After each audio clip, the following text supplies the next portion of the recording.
It was late afternoon, and the golden hues of the setting sun bathed the city streets in a warm, almost nostalgic light. Standing at the entrance of my restaurant, I found myself lost in thought, reflecting on how far I had come since the days when I was the one hustling for survival on these very streets. The aroma of freshly baked bread and simmering sauces wafted through the air, mixing with the sounds of city life, a symphony I had grown accustomed to over the years. But today, something unusual caught my eye. Across the street, a young boy, no older than 10 or 11, stood alone. He had a small cardboard box strapped around his neck, filled with homemade sweets, caramels, fudge, and some brightly wrapped candies that looked like they were meant for better days. His clothes were worn, his sneakers scuffed, but it was the look in his eyes that held my attention. There was a determination there, a resilience that I knew all too well. The boy moved from person to person, politely asking if they wanted to buy something. Most people hurried past, too engrossed in their own lives to notice him. A few spared a glance, but no one stopped. As I watched him, memories of my own childhood flashed before me. The nights I spent on these streets, hungry and desperate, trying to sell anything I could just to make it to the next day.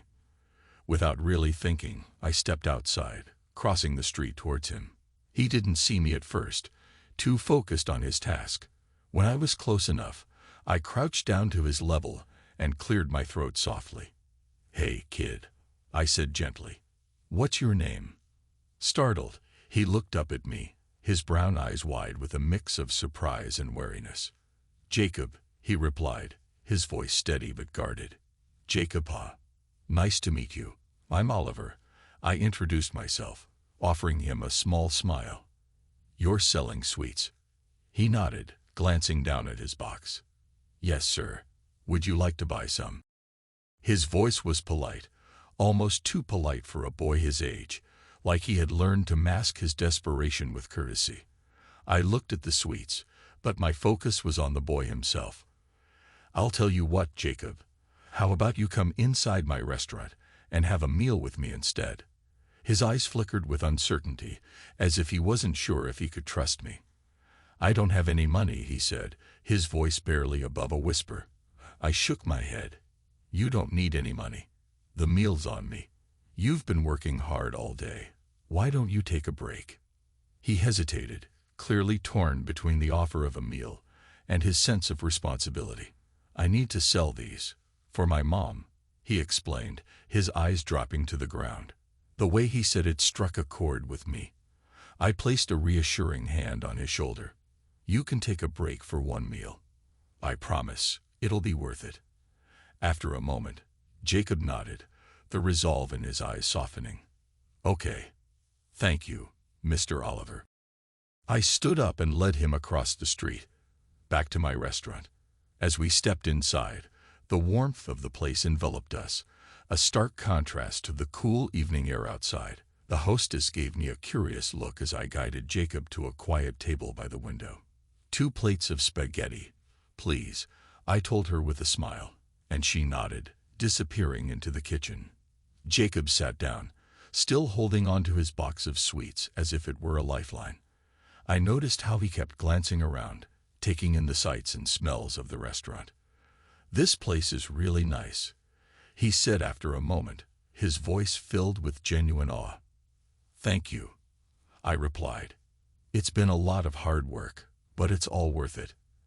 As we waited for the food, I couldn't help but feel a growing sense of familiarity with this boy. There was something about him that reminded me of myself at his age, something in the way he carried himself, the way he spoke, that made me feel like our paths had crossed for a reason. When the food arrived, Jacob's eyes lit up at the sight of the steaming plate of spaghetti. He hesitated for just a second before digging in, and I watched with a smile as he ate with the enthusiasm of someone who hadn't had a proper meal in days. "This is amazing," he mumbled between bites, a small smile breaking through his earlier caution. "I'm glad you like it," I said. "You deserve it, Jacob. You've been working hard." He paused for a moment, looking up at me. "Why did you invite me in?" he asked, his voice quiet but curious. I leaned back in my chair, considering my answer. Because, Jacob, I see a lot of myself in you. And sometimes, a little kindness can go a long way. Jacob seemed to mull that over, nodding slowly as he returned to his meal. As we sat there, eating in comfortable silence, I knew this was just the beginning of something bigger, something that would change both of our lives in ways neither of us could have imagined. As Jacob finished his meal, the tension that had been visible in his small frame seemed to ease, replaced by a quiet calm. The restaurant was beginning to fill up with the evening crowd, the soft hum of conversations blending with the clinking of cutlery. But our corner of the room felt insulated from the bustle, like a quiet haven where time moved a little slower. I leaned forward, resting my arms on the table, and gave Jacob a reassuring smile. "So, Jacob," I began gently, "you mentioned you're selling sweets for your mom. Tell me more about that." Jacob hesitated, his fingers nervously fidgeting with the strap of his box. I could see the conflict in his eyes. He wasn't used to sharing his burdens, especially not with strangers. But after a moment, he took a deep breath and met my gaze. "It's just me and my mom," he started, his voice quiet but steady. "Ever since my dad died, it's been really hard. Mom got sick not long after, and she hasn't been able to work. I try to help out as much as I can. Selling sweets is one of the few things I can do to make some money." His words were simple, but the weight of them hit me like a punch to the gut. I could see how much he was carrying on those young shoulders, the responsibility far too heavy for someone his age. "How old are you, Jacob?" I asked, my voice softer now, filled with concern.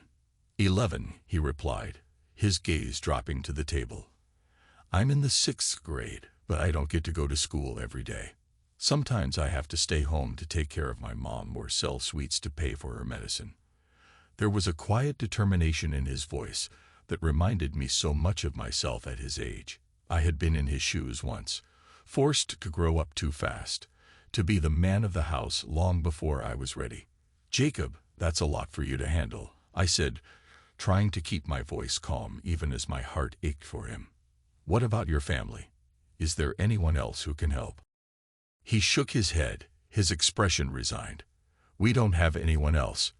My grandparents passed away before I was born, and my dad was an only child. It's just us." I nodded, understanding the depth of his isolation. "What about your friends? Do they know what you're going through?" Jacob hesitated again, then shrugged. "Some of them do, but it's hard to explain. They don't really understand, and I don't want them to feel sorry for me. Besides, most of them have their own problems. It's just easier to keep it to myself." His words broke my heart. No child should have to face the world alone like this, yet Jacob was doing it with a quiet strength that was both admirable and heartbreaking. I could see that he was proud of the little he could do for his mother, but I also saw the exhaustion and fear that he was trying so hard to hide. "What about your mom?" I asked gently. "How is she holding up?" Jacob's expression softened at the mention of his mother. "She tries to stay strong for me, but I know she's in a lot of pain. The medicine helps, but it's expensive, and we can't always afford it. She worries about me more than she should. I keep telling her I'm fine, but sometimes I'm not." His voice cracked on that last sentence, and I could see the tears he was fighting to hold back. My heart ached for him, and I felt an overwhelming urge to do something, anything, to make this better for him. "Jacob," I said, reaching across the table to place a hand on his, "you're doing everything you can, and that's more than most people your age would even think to do. But you don't have to do this alone. There are people who can help, and I want to be one of them." He looked up at me, a mixture of hope and skepticism in his eyes. "Why?" he asked, his voice barely above a whisper. "Why do you want to help us?" I took a deep breath, knowing that the time had come to share a piece of my own story. "Because I've been where you are, Jacob. When I was about your age, I was homeless.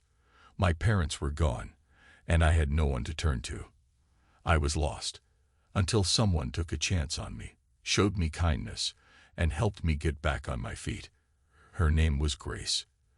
At the mention of her name, something flickered in Jacob's eyes, but he didn't say anything.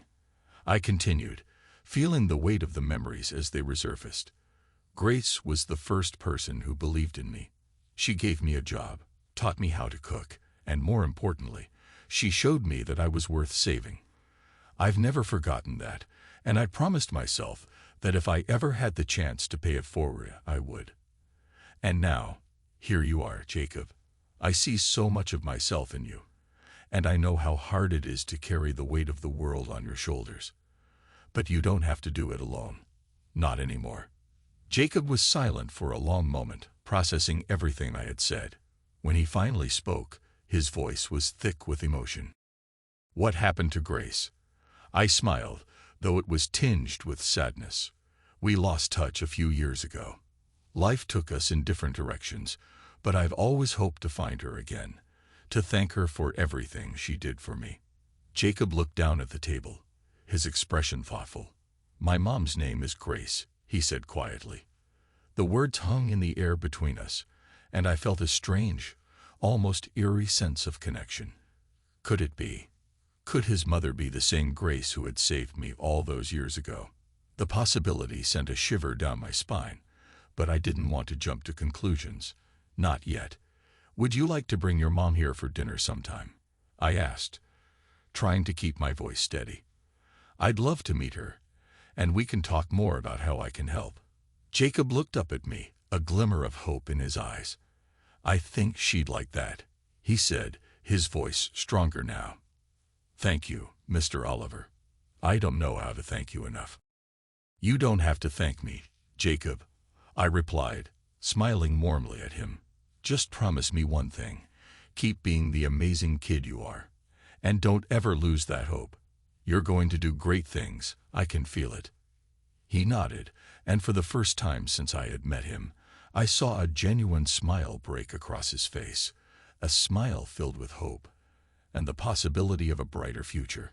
As we said our goodbyes and Jacob left the restaurant, I couldn't shake the feeling that our lives were about to change in ways neither of us could have predicted. And deep down, I knew that the next chapter of our stories had just begun. The sun had set by the time I returned to my office, the restaurant humming with the sounds of evening service. The meeting with Jacob had stirred up memories I hadn't revisited in years, memories I usually kept tucked away in the furthest corners of my mind. But now, as I sat in the quiet of my office, the past seemed to creep up on me, insistent and unavoidable. I reached for the old weathered photo frame on my desk, the one I rarely let anyone see. Inside was a picture of a much younger version of myself, standing in front of a small, run-down diner with a woman who had an infectious smile and eyes that seemed to see right through you. Grace, the woman who had saved me, who had given me a second chance when I had nothing left. Her diner was nothing special by the world's standards. A little place off a busy road, frequented mostly by truckers and locals who appreciated good, hearty food. But to me, it was a haven. I had been a scared, angry kid, too proud to ask for help, but too desperate to refuse it when it was offered. I had been wandering the streets, hungry and cold, when I stumbled into her diner one night, hoping to escape the bitter chill outside. I could still remember that first meeting like it was yesterday. Grace had taken one look at me, shivering in my thin jacket, and without a word, she had brought me a bowl of soup. It was the first hot meal I'd had in days, and as I ate, she sat across from me, her eyes filled with a kindness I hadn't known in a long time. "Where are your folks, kid?" she had asked me, her voice gentle but probing. I hadn't wanted to answer her at first. It wasn't anyone's business, I had thought. And besides, what did she care? But something about the way she looked at me made me feel like I could trust her, like she genuinely wanted to help. "They're gone," I had muttered, staring down at the bowl of soup. "My mom died a few years ago, and my dad, well, he left a long time before that." Grace had nodded, not pushing for more details. "I'm sorry to hear that," she had said softly. "It's a tough world out there, especially when you're on your own." I had just shrugged, trying to act like it didn't bother me. But she saw right through it. "What's your name?" she had asked, changing the subject. "Oliver," I had replied, not looking up from my soup. "Well, Oliver," she had said with a small smile, "you're welcome to stay here as long as you need to. We can always use an extra set of hands around the place." That had been the start of everything. Grace didn't just give me food and a place to stay. She gave me a purpose. She taught me how to cook, how to run a kitchen, and most importantly, how to believe in myself again. She became the family I had lost, the one person who saw potential in me when no one else did. The memory was so vivid, I could almost hear her voice in the room with me. I let out a deep sigh and leaned back in my chair, staring at the photo. What would she think if she saw me now, sitting in this fancy office, the owner of a restaurant that people traveled miles to visit? I liked to think she'd be proud, but I also knew she'd give me that look, the one that said she was happy for me, but that I better not have forgotten where I came from. A knock on the door pulled me out of my thoughts. "Come in," I called, quickly placing the photo back on my desk. Rachel, my restaurant manager, poked her head in. "Sorry to interrupt, Oliver," she said, her voice tinged with concern. "Is everything okay? You've been in here for a while." I forced a smile, nodding. "Yeah, everything's fine. Just thinking about some old stuff." She stepped inside, closing the door behind her. "Is it about that boy? The one you had dinner with?" I hesitated before answering. "Yes and no." Jacob reminded me of someone I used to know. Someone who helped me when I was about his age. Rachel sat down across from me, her expression curious. "You've never really talked much about your past, Oliver. I mean, we all know you didn't come from money, but you've kept the details pretty close to the chest."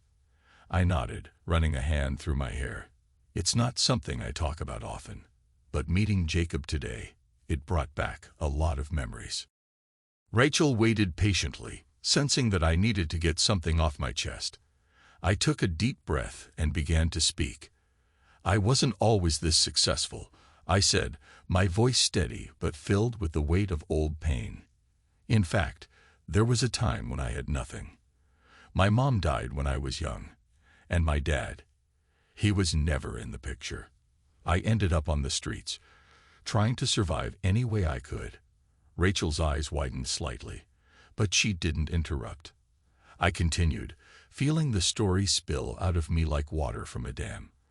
I was angry, lost, and completely alone. But then, I met Grace. She ran this little diner, and she took me in when I had nowhere else to go. She gave me a job, taught me how to cook, and more importantly, she gave me hope. Without her, I don't know where I'd be today. Rachel smiled softly. "She sounds like an incredible woman." She was, I said, my voice thick with emotion. "And now, years later, I meet this boy, Jacob. He's going through something so similar to what I did, and I can't help but think this is my chance to repay the kindness Grace showed me."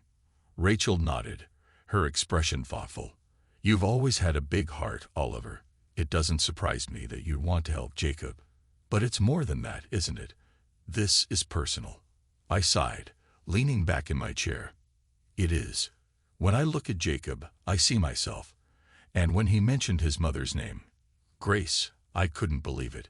What are the odds that his mom could be the same Grace who saved me all those years ago?" Rachel's eyes widened.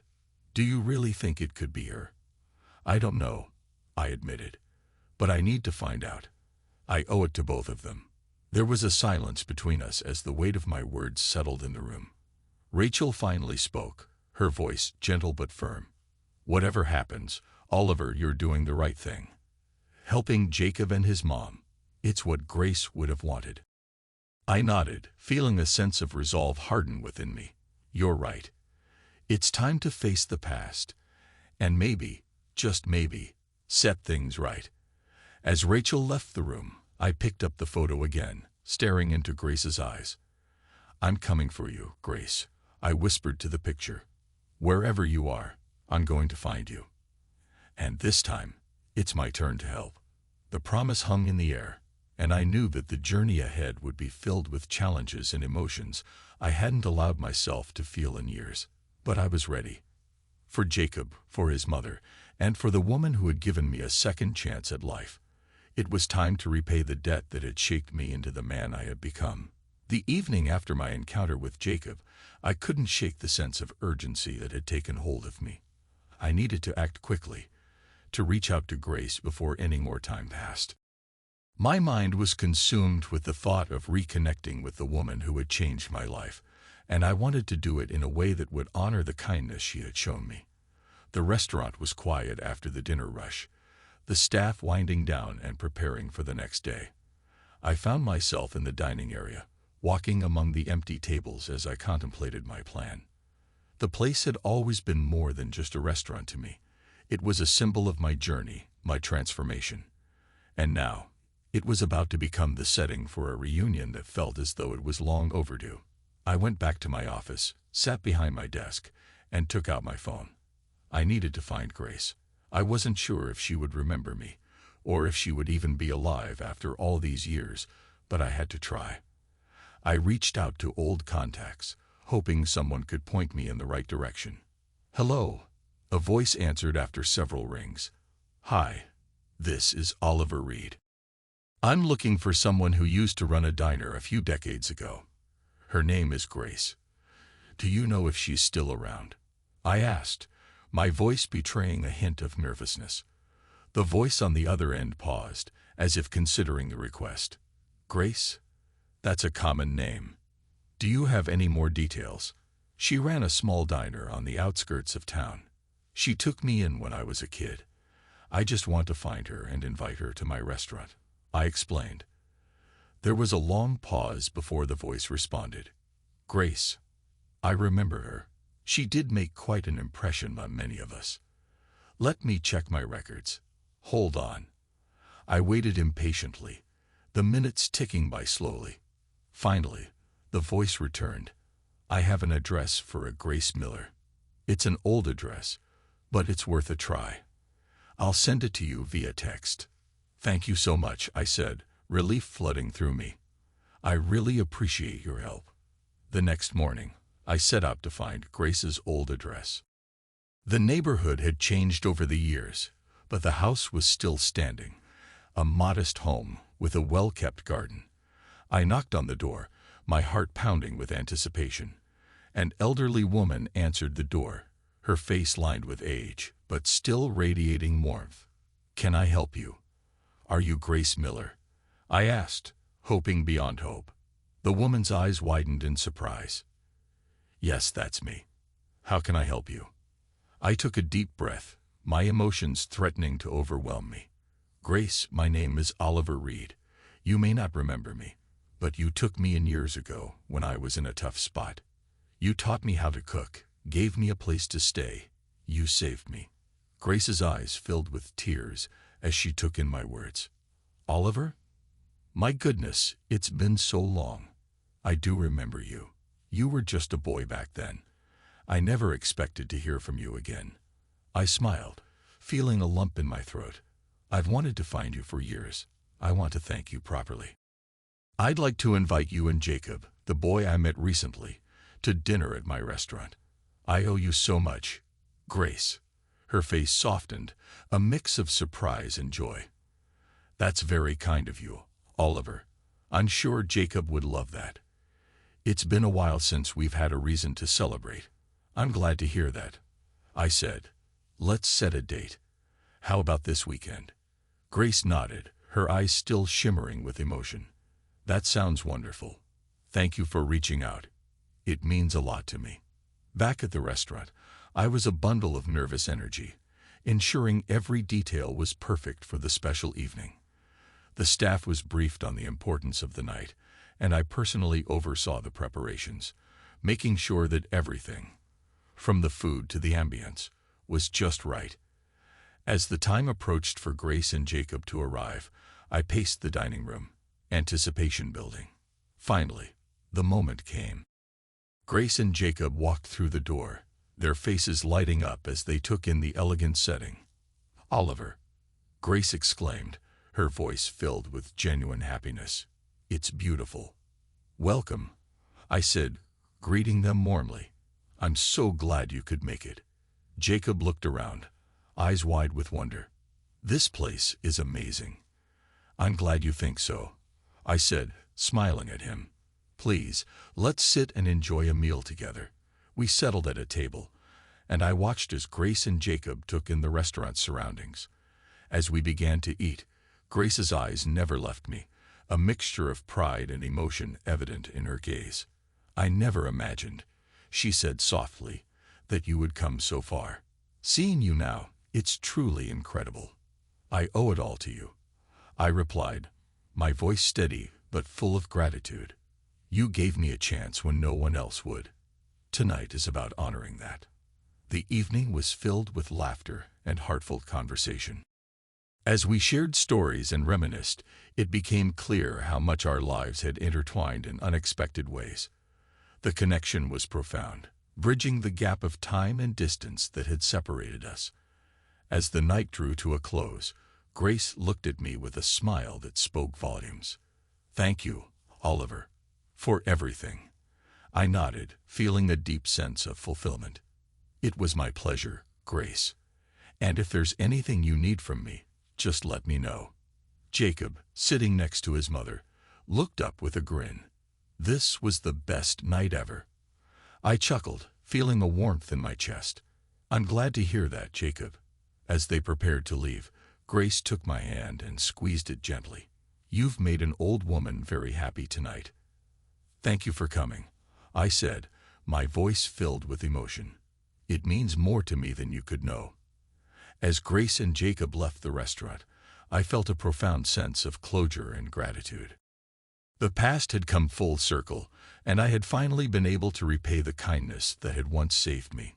It was a night I would always remember, a testament to the power of compassion and the unexpected ways life can bring people back together.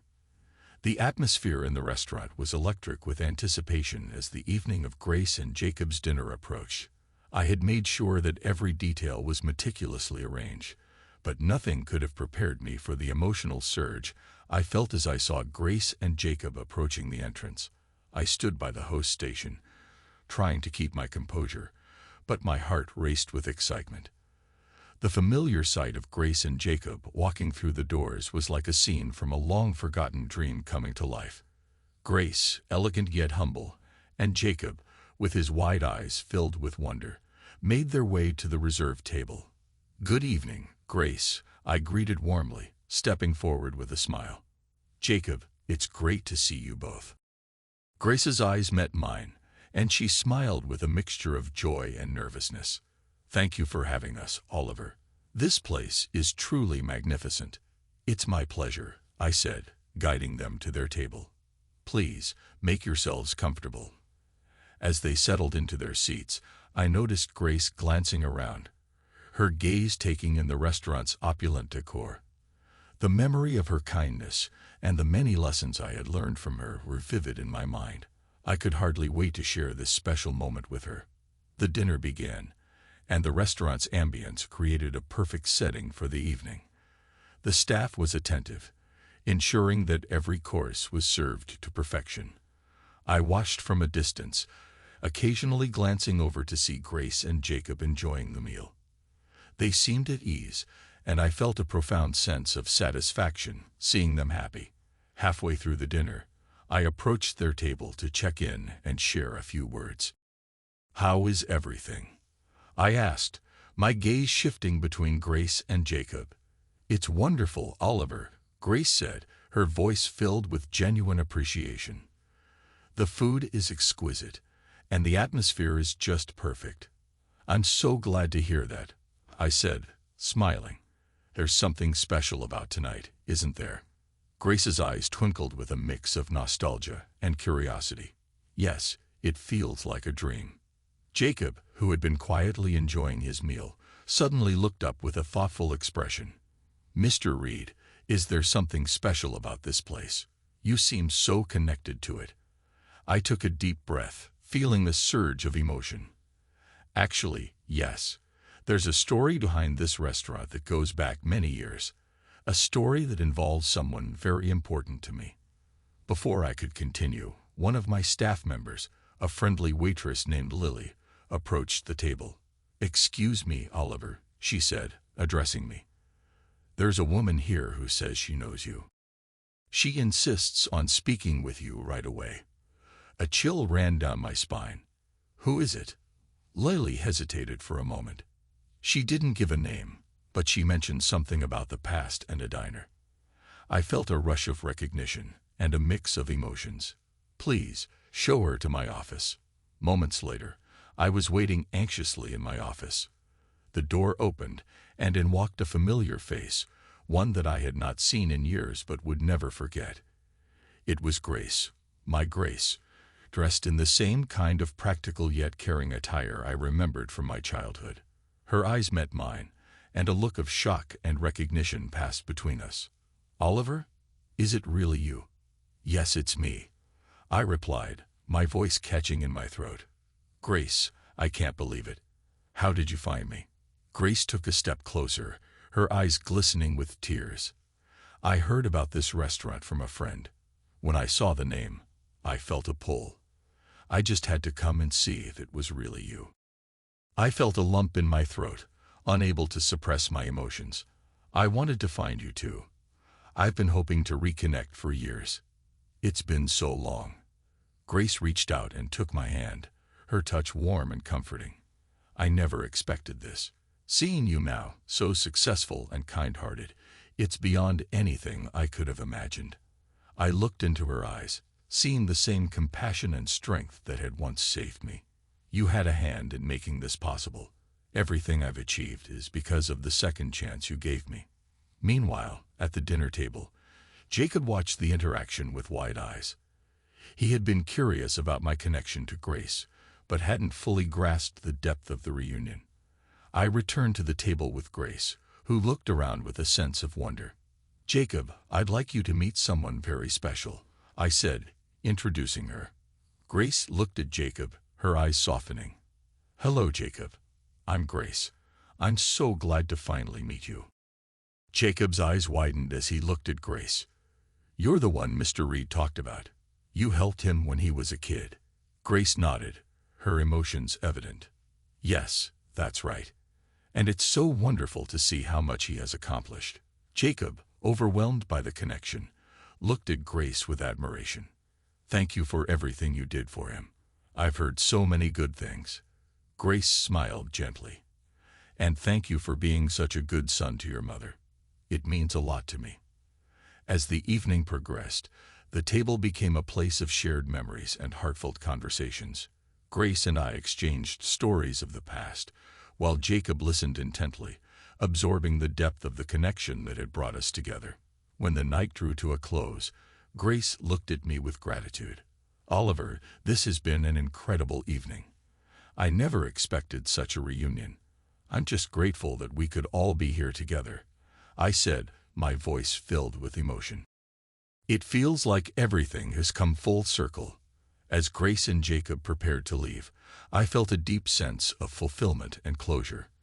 The evening had been a testament to the power of kindness and the unexpected ways in which lives can intersect and change. The reunion was not just a personal moment of reconciliation, but a reminder of the enduring impact of compassion and the importance of never forgetting those who have shaped our lives. The days following the emotional reunion were a whirlwind of activity for me.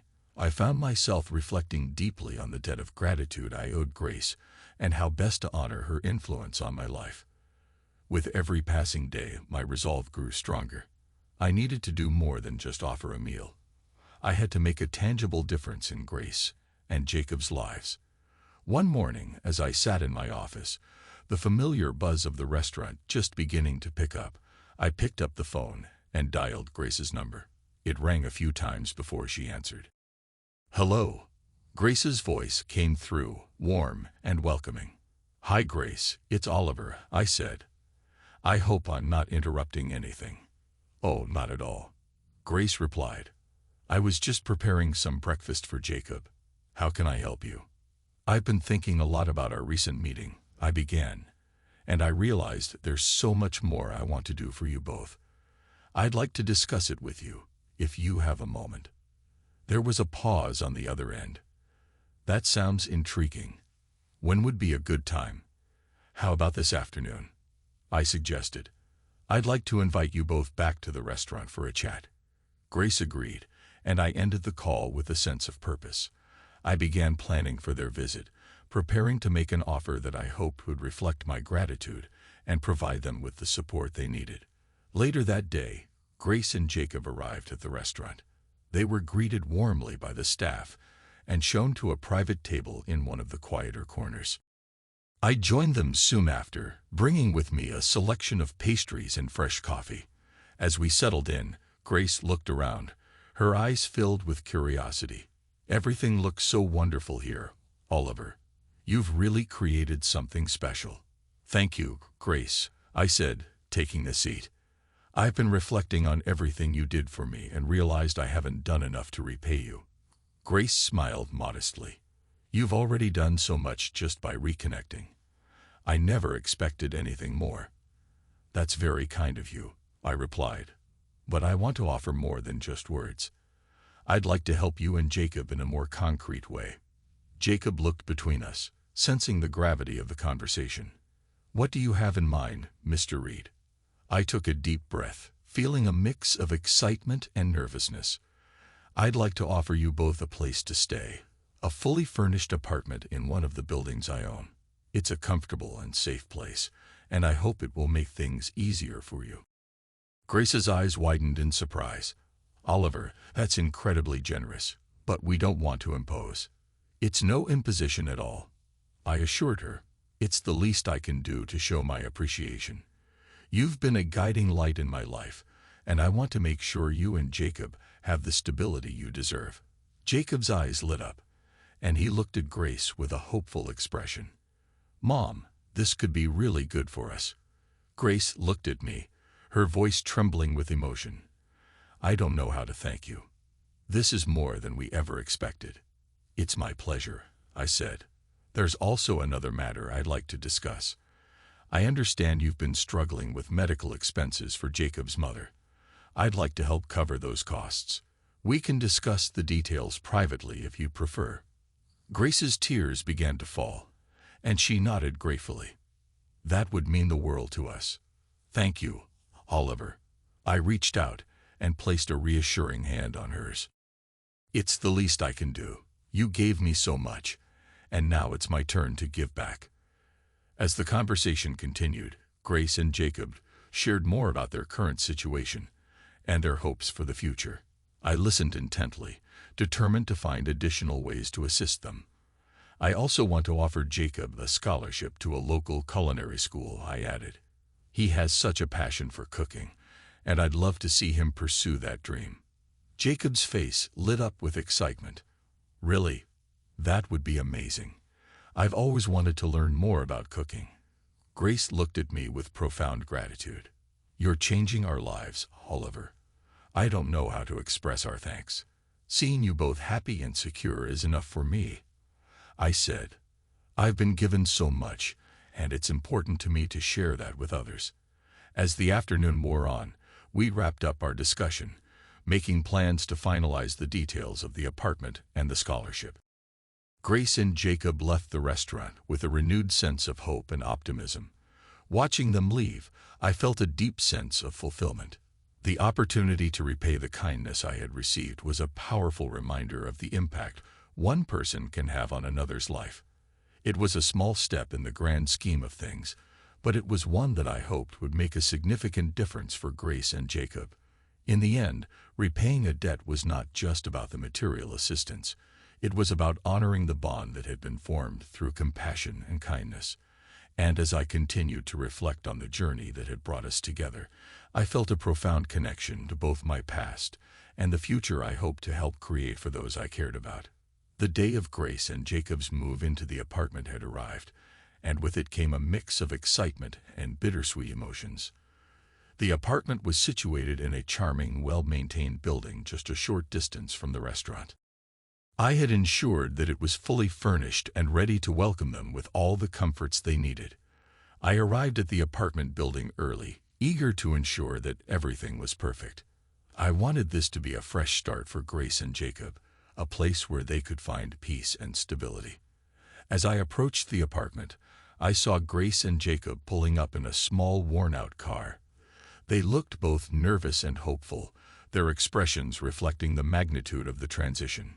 "Good morning," I called out as I approached them. "I hope the move is going smoothly."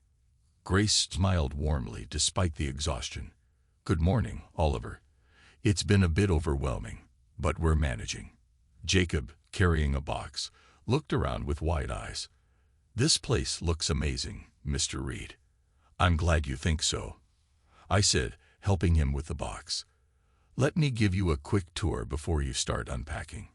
The apartment was spacious, with large windows that let in plenty of natural light.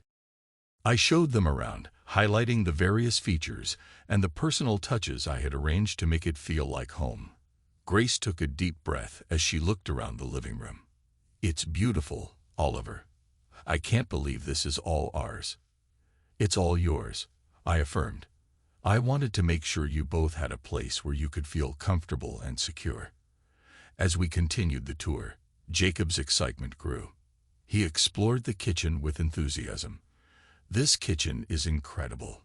I can't wait to start cooking here." "I'm looking forward to seeing what you create," I said with a grin.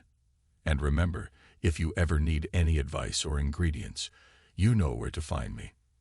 Later that day, I hosted a small welcome dinner for Grace and Jacob at the restaurant. It was a chance for them to celebrate their new beginning and for me to share in their joy. I had arranged for their favorite dishes to be served, and the restaurant was filled with an air of festivity. As we sat down to eat, Grace looked around, her eyes misty with gratitude. "I can't thank you enough, Oliver.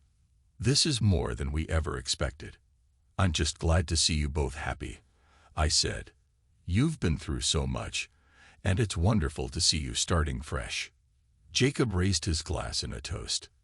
"To new beginnings, and to Oliver, who made it all possible. Thank you for everything." We clinked glasses, and the atmosphere was filled with warmth and camaraderie. The evening was filled with laughter, heartfelt conversations, and a sense of hope for the future. As the dinner wound down, I took Grace aside to speak with her privately. "Grace," I began, "there's one more thing I wanted to discuss with you." She looked at me curiously. "What is it?" "I'd like to offer you a position at the restaurant," I said. "We have a role available that I think you'd be perfect for. It would involve managing some of our community outreach programs and helping with special events." Grace's eyes widened in surprise. "That sounds wonderful. I'd love to contribute in any way I can." "I'm glad to hear that," I said. "Your experience and kindness would be a great asset to our team." Jacob joined us, a smile on his face. "Mom, this is amazing. I can't believe how much has changed for us." Grace looked at her son with a tender smile. "It really is a new beginning, Jacob. I'm so grateful for everything." As the evening came to a close, I took a moment to reflect on the journey that had led us here. Helping Grace and Jacob had been one of the most fulfilling experiences of my life. It was a chance to give back, to repay the kindness that had once been extended to me. Standing in the restaurant, watching them embrace their new start, I felt a deep sense of satisfaction. The connection we had forged was more than just a gesture. It was a bond that had transformed all our lives. Grace and Jacob had embarked on a new chapter, one filled with hope, opportunity, and the promise of a brighter future. And as they settled into their new home and embraced their new roles, I knew that their journey had only just begun. In the end, it wasn't just about the material support or the opportunities provided. It was about the shared humanity, the understanding, and the commitment to making a positive difference in each other's lives. And for me, that was the true essence of a new beginning.